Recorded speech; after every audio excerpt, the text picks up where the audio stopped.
I don't know if you guys need me on Spreaker, but I didn't do Spreaker today, so I figure maybe I'll get better bandwidth or whatever if I don't do Spreaker too. So if you guys are on a device that you don't want to watch the video, then I will definitely start Spreaker. So just say it in the chat room and I'll do it. Okay. So we should be live. Let me just check. I am. Okay. Okay. So how's it going? It's Saturday morning. I was not having trouble with my eyelashes. I was having trouble with my headphones. I couldn't get them, I couldn't get them to pair up with. I should do this before. So like, whatever, I don't prepare. That's the way it is. But I do have lots of notes. We will talk baseball. Look at my new hat, Mal Pal. I got a Padres hat. Okay. I just got this in the mail like 2 days ago.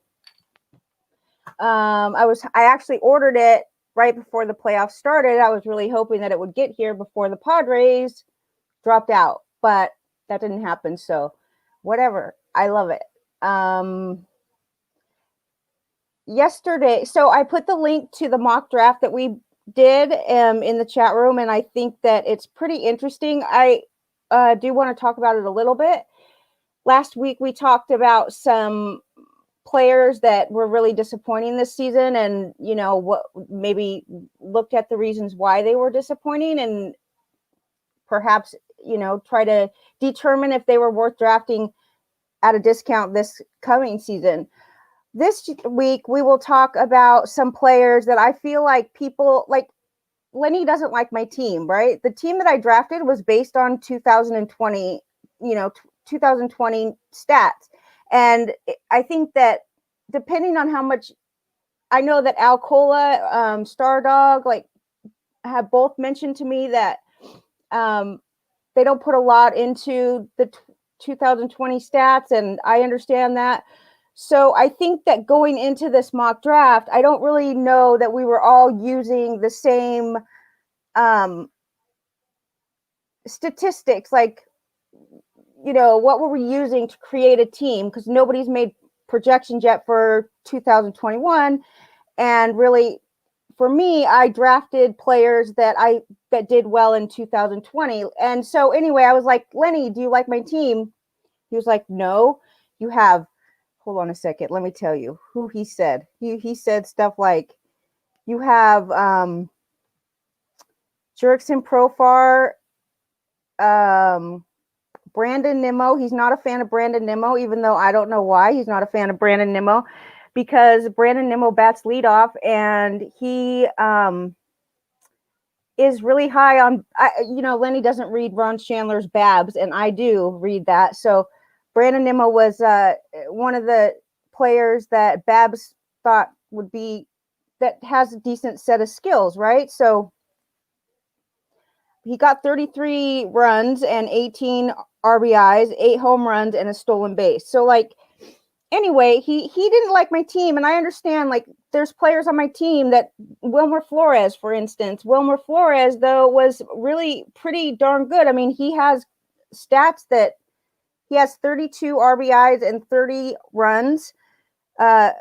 He doesn't steal bases, but he had hit 12 home runs, and he had a 268 batting average. So I was like, I'm all about looking at some runs, some RBIs. I definitely don't forget to look at those things. And Marcelo Zuna, I mean, I like him. I don't know where he's gonna. I think he's a free. Is he a free agent? If he's not a free agent, he still is one of those really flighty players. Like, he's the reason, he might be the sole reason why the Braves lost yesterday. But he's got such raw skills that it's hard to just pass him up when you see him in the draft. It's like 56 RBIs, 38 runs, and 18 home runs. That's unbelievable. With a 338, I think this is 338 batting average and 431 on base percentage. He just had a monster year.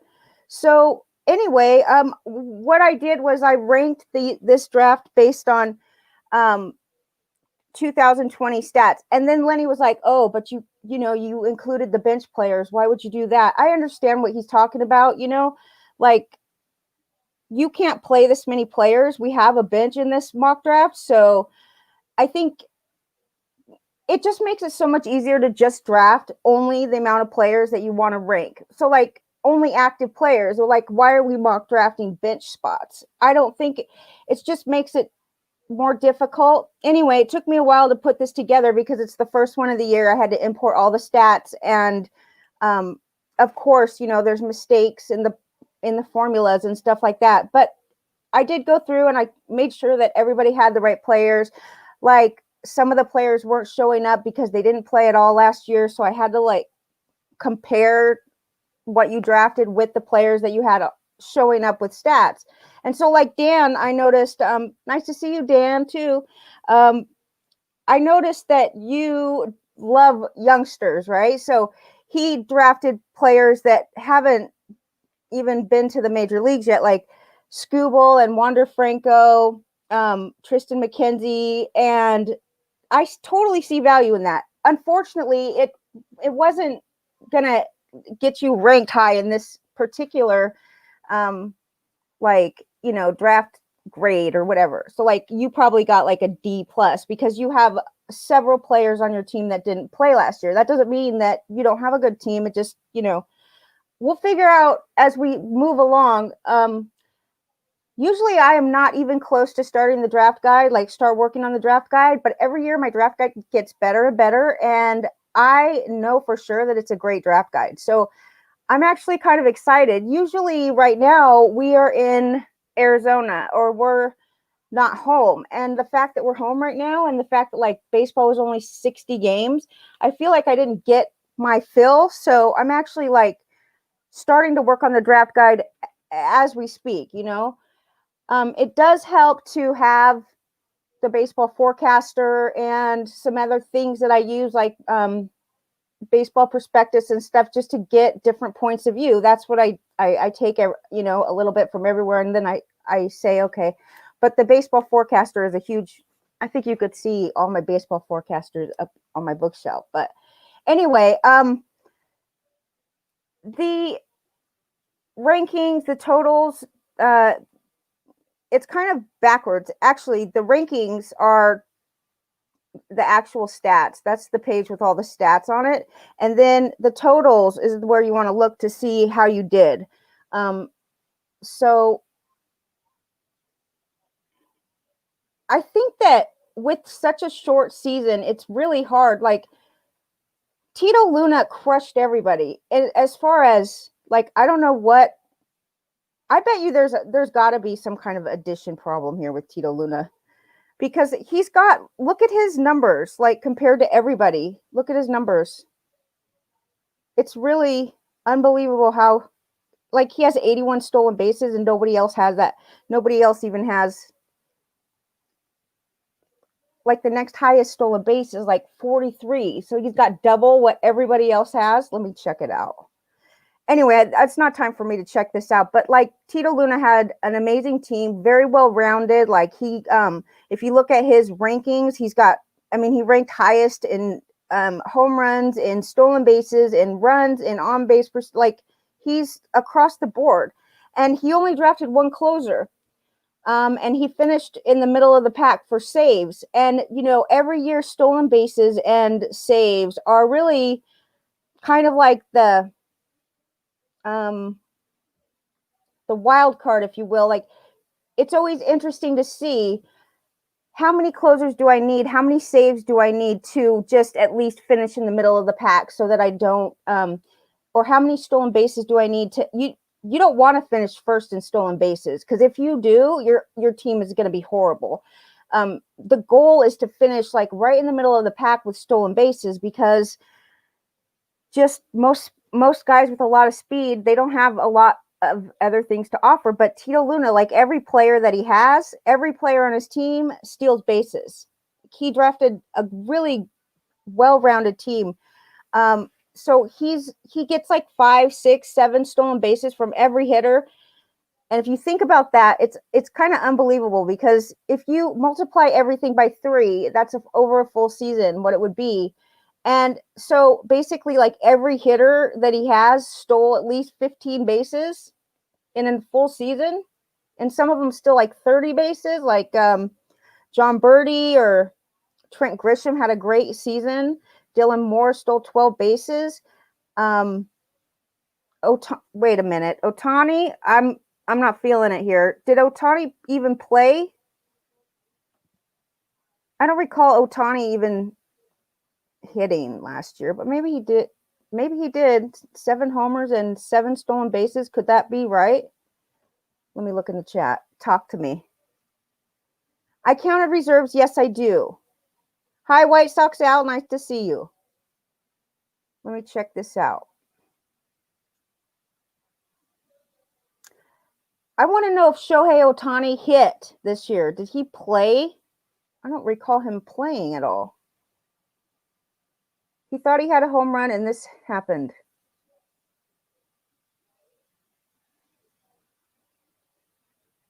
Okay, this is in Taiwan, Chinese Professional Baseball League. He tricked everybody. He made a great leaping catch above the center field wall, but as he came back down on the outfield grass, his dejected reaction made everybody think that the ball had gone over the fence, but he actually, he had it in his glove the whole time. The announcers were shouting out home run. That's awesome. That's pretty funny. If you go, I'm sorry, I got ahead of myself because we are going to talk about Will Smith hitting a home run off of Will Smith last night. 2 games that just poor Tampa. Let's start with Tampa. Right? Tampa. They were ahead 3 games to no games. This is the Yankees Red Sox all over again. Okay. This is 2004 happening all over again. He did play. Okay. So last night, let's do this first, then we'll come back to all of this. So the American League, poor Tampa. I just feel like the momentum has totally shifted on them. And I remember so much. I remember every pitch of the Red Sox Yankees series in 2004. It was like the best time of my life. I just remember I had to go pick up my friend at the airport. I was supposed to be there at a specific time, and I just kept putting it off. And then I knew that my tire was low on air, and I was going to have to stop and fill it up with air, on my way to the airport. I knew that I cannot drive on this tire to the airport because it was, whatever it was. I was like in my 20s. So anyway, I just remember sitting there and just watching every pitch and just being like, okay, just one pitch at a time, not even like one batter at a time, like one pitch at a time. And Big Poppy would come up and Manny would come up and like Kevin Youkilis. It was so much fun. And I'm not that excited about this. In fact, like a lot less excited. But I do have to give credit where credit is due to the Astros when I really wish they would have had to really suffer this year as far as the fandom goes. I really wish that the Houston Astros would have had to endure the absolute hell of having fans spit at you, yell at you, torment you, throw things at you.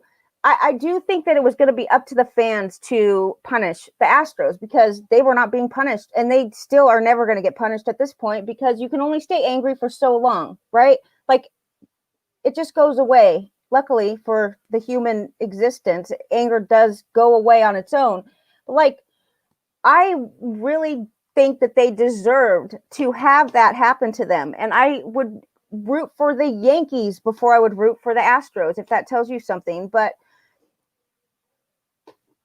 you look at how they finished the season and you say to yourself, like, there's never been a team that ever got into the playoffs with a losing record. It's never happened. The fact that they weren't even like, they didn't win their division. They weren't 500 team. In fact, like last week we were talking and I read to you guys some comments from but a frustrated Astros fan that was like, everything was blamed on Dusty Baker. And basically saying this debacle of a season is based on the fact that Dusty Baker took our iPads away, and we're used to this team is used to analytics and like being able to, and they're right on the cutting edge of the analytics. Okay, but if you need an iPad in the dugout to hit well, then something's wrong. And I'm sorry, don't blame everything on Dusty Baker. He's Dusty Baker's perfect for the Astros this season because he is not going to be too hard on them, and he's going to be like, "Oh, I love you just the way you are." Like, just really, basically, he's not a hard ass. He's a very soft manager, and he's a player's manager. Okay, that's the best way I could put it. And the fact that like this fan was, and this is just a couple weeks ago, like blaming the fact that the Astros suck this year on that. And for me, I have my own reasons why I think that they weren't good. And that's because, well, you already know how I feel, but regardless, the Astros are where they are. And I give them credit. I give Carlos Correa a lot of credit for just manning up and being like the leader of the team and saying, you know what, like when this shit hit the fan, Altuve hid, Bregman, he's always just talking shit. Now he hides. You know, these guys just, when it came down to it, they all just cowered down and hid, except for Carlos Correa, who basically said, we fucked up and I will, whatever. We're going to do whatever we got to do to put it behind us. And I mean, I didn't like the way he was talking about Cody Bellinger. I feel like Cody Bellinger had every right to be so annoyed at Correa, but look at what he's doing right now. I feel like I underestimated both Corey Seager and Carlos Correa because these two guys were on my do not draft list. I felt like we only drafted them because they had a good name and like we thought they were going to be good. But they haven't been good. They basically just get hurt and they're mediocre at best. Like I could draft Brandon Belt and he would do the same thing for me. But this year, both of those guys are really the MVP of their team, except for, I guess there's an argument to be made for Martine Maldonado because I just don't think they get enough credit. So anyway, all right, baseball, Astros, Tampa. Man, all right, let's just talk about it for a second. Let's talk about this. The ALCS here. The Tampa Rays are the most unbelievable professional sports team ever. Year after year, they're in the mix despite having one of the lowest payrolls in baseball. And that, you always have to love that. And they definitely do find a way to contend every year. Like Lenny was talking about on his podcast about how there's no real stars on this team. There's no Ronald Acuna. There's no Fernando Tatis. There's no Cody Bellinger, anything like that. There's just, and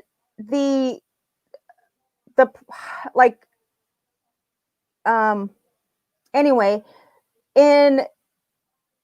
let's see, I remember when their payroll was $30 million and they still found ways to beat the Yankees with their $210 million payroll and A-Rod, and Jeter and all of those guys. And in 2008, when they went to the World Series, 2008, I feel like, no, yeah, maybe they did. They rebuilded through the minors and had young superstar players like Crawford, David Price, Evan Longoria, and all of this. Anyways, the Astros, this tidbits that I got, like Lenny doesn't even have these tidbits because I found these through The Athletic, through I believe it's Jason Stark, but he always does like the weird and wild statistics, the crazy statistics about each game right now, which I love. But so Snell, right? Another character that we wonder about, which he is what he is. I don't blame him for being annoyed. Can you even imagine being a pitcher out there? It's the freaking playoffs, right? You're in the fifth inning and your team is up 1-0 and you have 2 runners on and you're the best pitcher on your team and your freaking manager starts walking out to take you out of the game. I would curse up a storm, dude. I would be like, no, I wouldn't. I'm not going to say that I would do that, but I would feel like being like, hell no. You have to give your pitcher an opportunity to get out of crisis. It is so ridiculous. I mean, I'm talking about a manager that seriously, the Rays might get to the playoffs based on the fact that their manager is excellent. Their bullpen is excellent.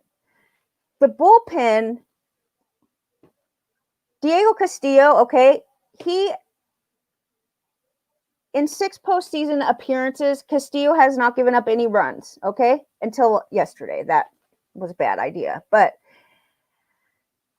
even though Blake Snell did not give up runs, he did not have command at all. It took him 42 pitches to get through the first 2 innings, and he had 2 runners on and no outs, okay? So it was a dicey situation, but I feel like it's so important to allow your pitcher to get through it. Like, it's early enough in the game that if he does allow a run, then you can then pull him. If he walks a batter or 2, then pull him. I feel like it was a little premature. That's just, we all like to manage from our rocking chair. Like, I understand I'm not the manager. It's just my opinion.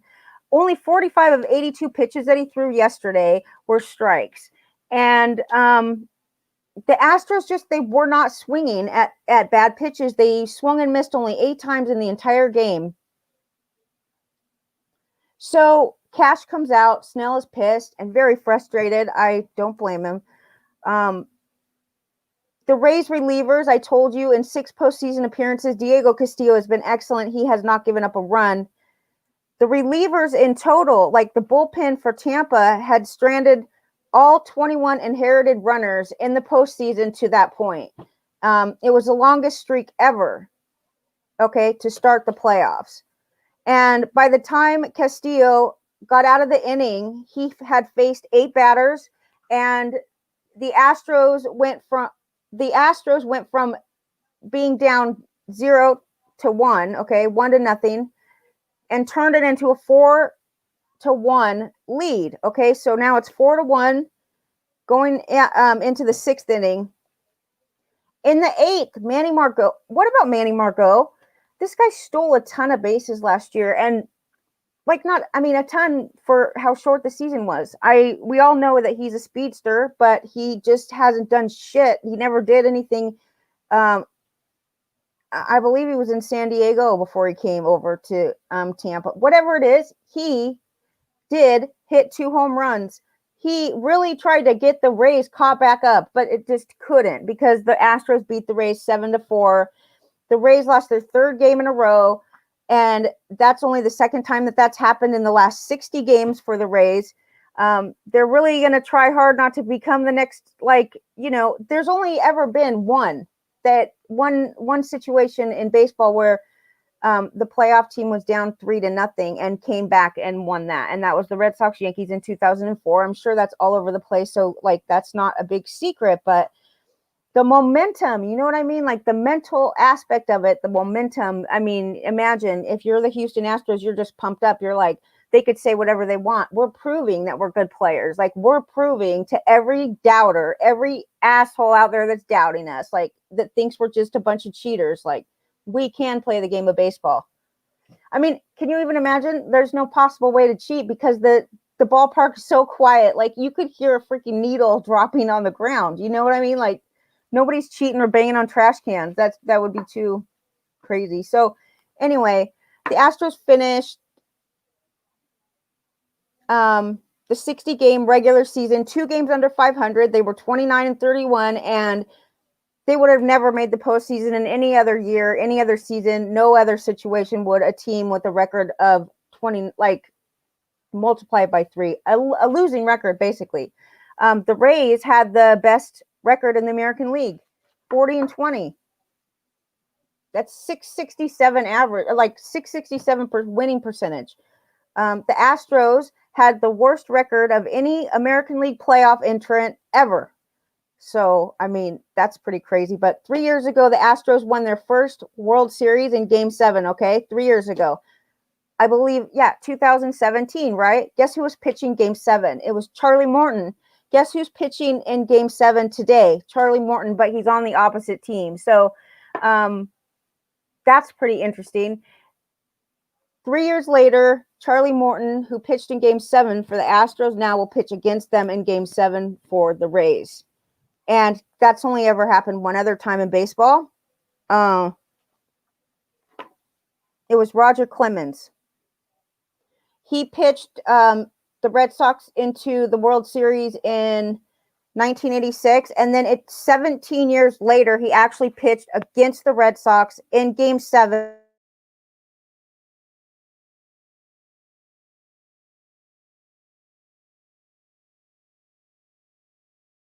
In 2000, the Yankees.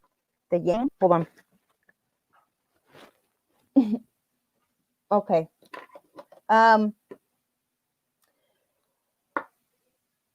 There was once a time when it would have been unthinkable to take out a Cy Young Award winner in the 5th inning, right? Remember when like Nolan Ryan was pitching, like you would never take him out in the 5th inning. Now it's like, oh, he's at 90 pitches. We gotta take him out or he's gonna like ruin his elbow or some shit. So our buddy over at The Athletic went and checked it out. The history said there once was a time when it would have been unthinkable to take out a Cy Young Award winner in the 5th inning with a lead and a 3-hit shutout going. But Snell only had one clean inning as he rolled into the 5th inning of this game. But that's kind of his shtick. When that 5th inning began, opposing hitters were 1 for 21 against him with men on base in the postseason. So when the first 2 hitters in the 5th reached base, that's when Cash was like, I gotta go take him out. Snell was very upset. What's the earliest any previous Cy Young Award winner had ever been taken out of a game with a lead and a shutout? Earliest exit ever, Game 1 of the 1999 American League Division Series. It was actually Pedro Martinez, if you can imagine, because that was like the high of Pedro Martinez. That might be the best season he ever had in 1999. He pitched 4 scoreless innings, and then he had a 2-0 lead over Cleveland, and he never came back out in the 5th inning. So Derek Lowe came out on the mound, but there was a reason for that, and it was because he strained his back muscle and had to exit the game for treatment. So doesn't really count. When was a healthy Cy Young winner pulled out of a game? What's the earliest that a healthy pitcher that had won the Cy Young pulled out of a game in the postseason? And that would be 2018 when Justin Verlander rolled into the 6th inning with a 4-0 lead and a no-hitter. Okay, a no-hitter. And then the first 4 Indians went hit, single, a strikeout, a single, a walk, and then they pulled Justin Verlander because he only struck out 1 out of 4 hitters. The rest of them were on base. And so obviously the bases are loaded.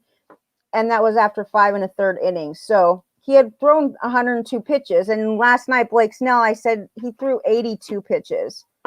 Only 45 of them were strikes. And with Verlander's situation, the bullpen was rested, and it was the best situation. But before yesterday, there had never been a game in postseason history in which a healthy Cy Young Award winner had ever been lifted as early as Blake Snell at a time when he still hadn't given up a single run. And basically, the Rays, they stopped scoring. The Astros just began to score runs, and the Rays have stopped scoring runs. So that these pitchers have no run support anyway. The Astros are batting .268 with the .362 on base percentage, and the Rays are hitting .199 with a .292 on base percentage. And the question, the Astros, their pitching last year was tremendous. It was very experienced. In 2017, it had, I believe Greinke was there, but it had Verlander, Greinke, it had who else was on there? Excellent. The top 3 were excellent. And this year, you got Framber Valdez, right? Framber Valdez didn't even have a job going into the season when Verlander was hurt. When Verlander, it was before he needed surgery. It was when his groin was hurt. It was before they decided to call off the season for a second due to COVID. Verlander was hurt, and they were okay, so we have 3 spots that are for sure: Greinke, McCullers, and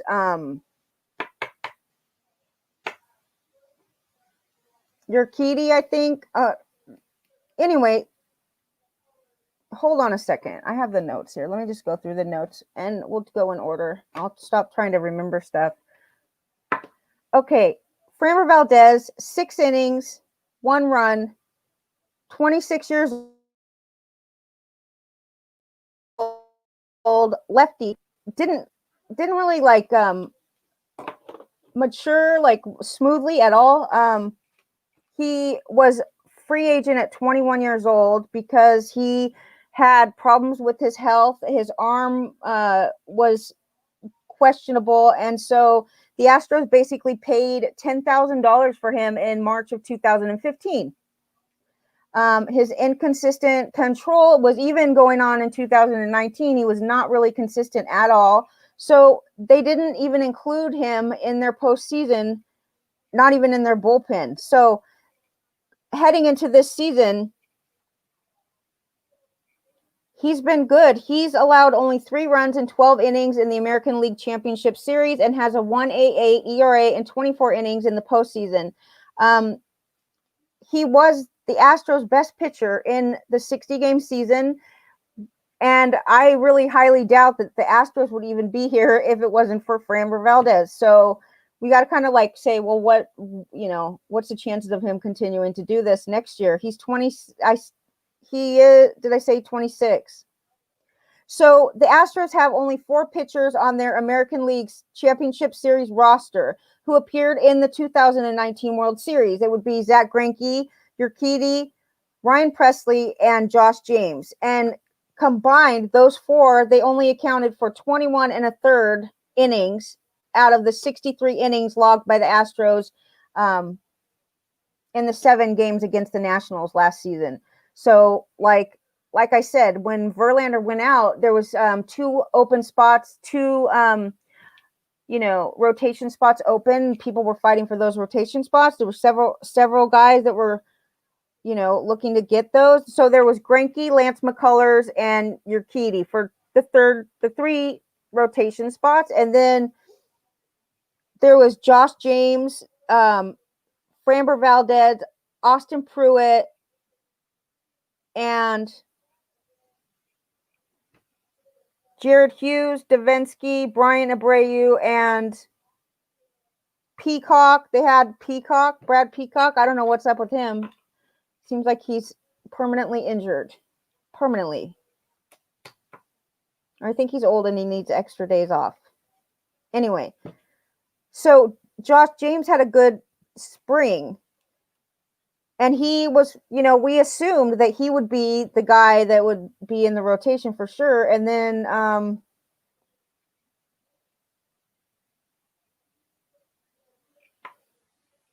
he was the front runner for the 4th spot, which left the final opening to one of 2 candidates, Valdez and Pruitt. Valdez was far from a shoo-in in the rotation when we started the season. So he just basically, I was just putting in my notes that he didn't really have a job heading into the season, not a guaranteed one anyway.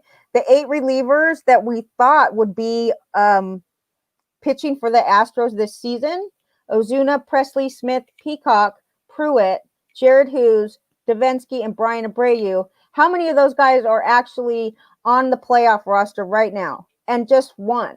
It's Ryan Pressly. There's only one. 7 of the 12 pitchers the Astros have used in the American League Championship Series are classified as rookies, basically. Okay. Luis Garcia finished last season at high A, so he didn't even get past high A. Paredes and Andre Scrub came into 2020 having not pitched above double A. And Javier and Blake Taylor, they threw 11 and 11 1/3 innings in AAA, okay, respectively. So basically, those 2 each threw 11 innings at AAA. At least they made it to AAA before they came up, right? I mean, this is a weird season. There was no AAA at all. There was no AA. So they were like in a taxi squad. So I'm sure. But either way, it's kind of interesting that you're dealing with a lot of very inexperienced pitchers on the Astros. So, and youngsters. And, Houston has always been, I think we always say that they're very smart with analytics. They're like the pitchers that have gone there. Garrett Cole went from Pittsburgh to Houston, okay?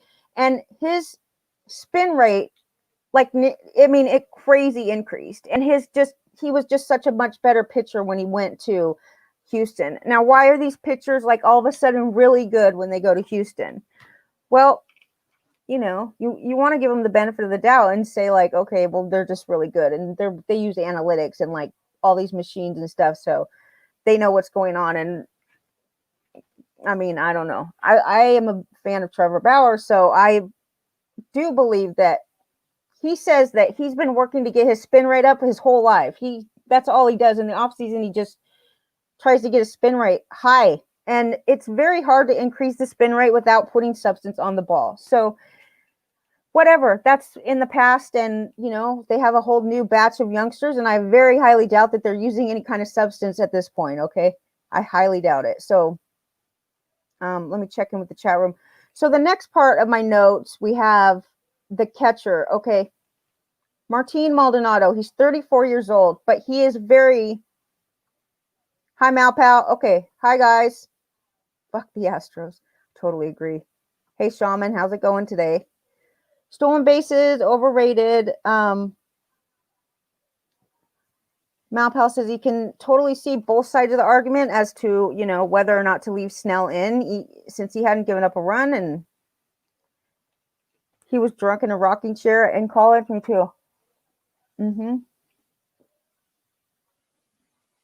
Thanks for chatting up a storm. Hi, Taco. What's up, Taco? Eddie Heckman's here. Nice to see you. Anyway, back to business. Martine Maldonado, 34 years old, a Gold Glove catcher. This is a guy that is not really ranked very high in fantasy, but I guarantee that he is useful because he is going to have a spot. Like he keeps the pitch, like he's really great for the pitchers. That's all I can say. He's Roberto Perez. Basically, he's Roberto Perez number 2.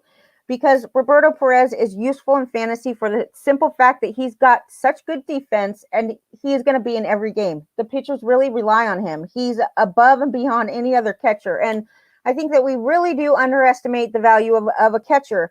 And Martine Maldonado, Lance McCullers was saying that he should be the MVP. He's been the MVP of our season. He was, in my opinion, this is coming from Lance McCullers, the MVP of the American League Division Series last season and the wild card round, and continues to probably be the most underrated player on our roster. He started 46 of the 60 games, regular season games, and he's caught all but 6 innings in the postseason. He's a key ingredient to the team's formula. He says that even he has acknowledged that having no fans in the stands for these playoff games has benefited the Astros' young pitchers. I can only imagine. I don't have a problem with the youngsters that weren't like cheating. I don't think that they should have to withstand all the pressure and the fans being horrible. In fact, I don't think that fans should be booing anybody but Bregman, Altuve, Correa, like, the ringleaders. I feel like these youngsters, they don't have a choice. That you can't just be like, no, I'm not going to do what you guys are doing because I don't think it's right. Like, who's going to be your friend? Who's going to hang out with you at lunchtime? Who's going to sit next to you on the bus? Like, Verlander, he had he was traded over to the Astros and he was brand new. So like, he probably didn't feel comfortable saying anything to them. So you kind of feel for that, but especially, yeah, I feel for the youngsters.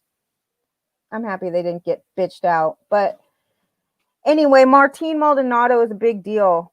They say that they signed him for a 2-year, $7 million, and he's basically guided all the young pitchers through the season.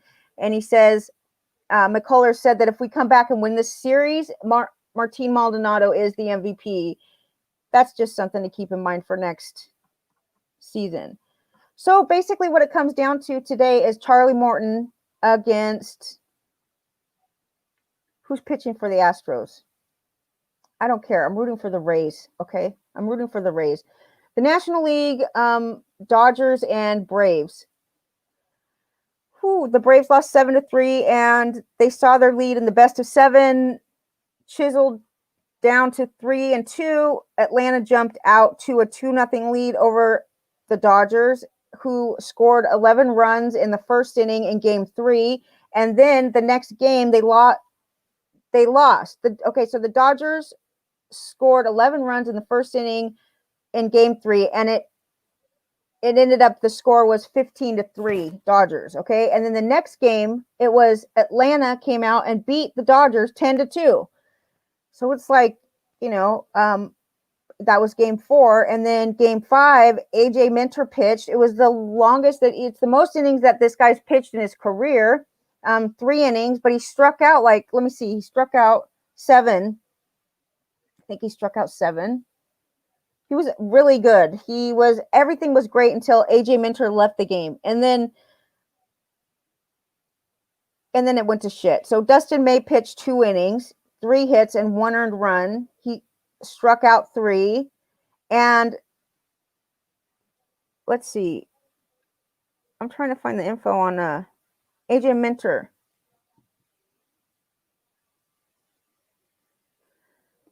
So Joe Kelly came in. Joe Kelly came in after Dustin May. He had runners on second and third when Dansby Swanson had what would have been a hit, but Mookie Betts came, swooped this, like in right field. He just swooped in, and it was an amazing catch what Mookie did, but then he didn't get the ball in time. So Marcell Ozuna scored. But it turned out that he left the bag early. He was leading off at third base. So when Mookie caught the ball, he needed to go back and tag up, and he did not do that. So they called him out, and then it was all downhill from there, right? Everybody hit.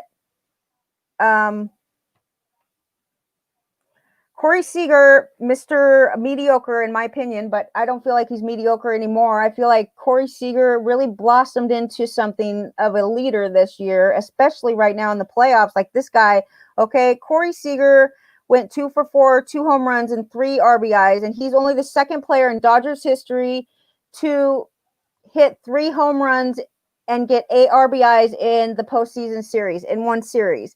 And then he comes, and that was after the first home run. And then after the second home run, then he's the first player in all of MLB history to hit 4 home runs in a postseason series.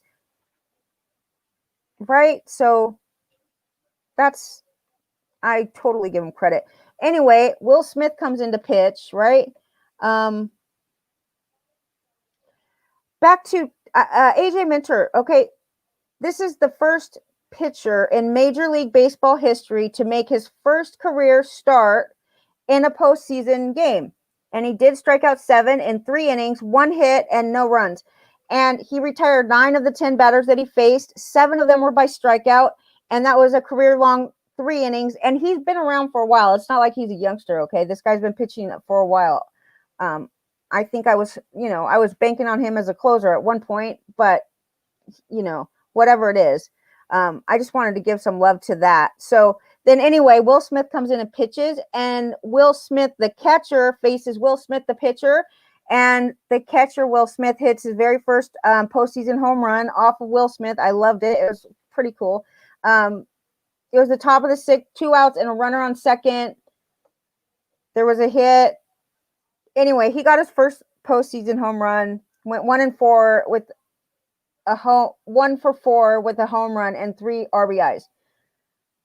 Everybody was hitting on this team. And then Kenley Jansen actually struck out the side to close out the game for the first time this season. He had not struck out the side at all. And I believe that I heard on the radio that he had the highest velocity that he's had all season too. Like one of his pitches was the highest velocity that he threw all season. So he did strike out the side for the first time this season. Blake Trinan got a win, and Will Smith got the loss, but it was for a good cause because his buddy Will Smith, he hit his first homer. So, okay.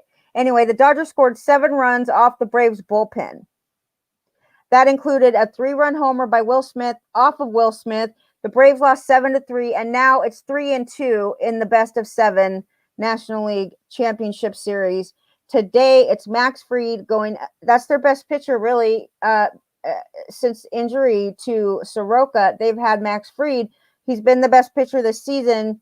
He started all 3 Game 1 wins in the postseason, and he's coming back today. So They're 8-2 in the postseason, and none of their 4 starting pitchers had ever started a postseason game prior.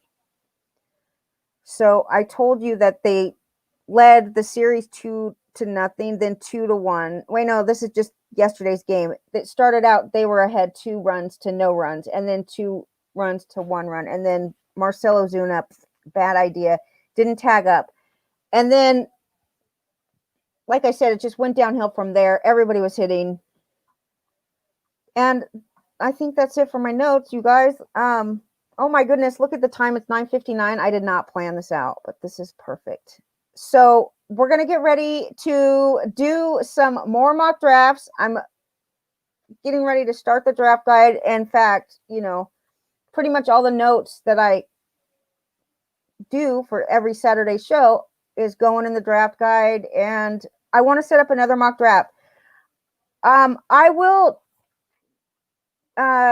basically do another set of rankings with only the active team, like only the active players on the team. So like I'll take out the last however many we have on the bench. I'll take that many rounds out. And so whoever that you drafted, like, because you can definitely see that Dan, the people that drafted players that didn't play at all, those I'll leave those out, and then we'll only keep the active roster just like that. And I think that's a good idea, and it won't be that hard, or won't take me that long.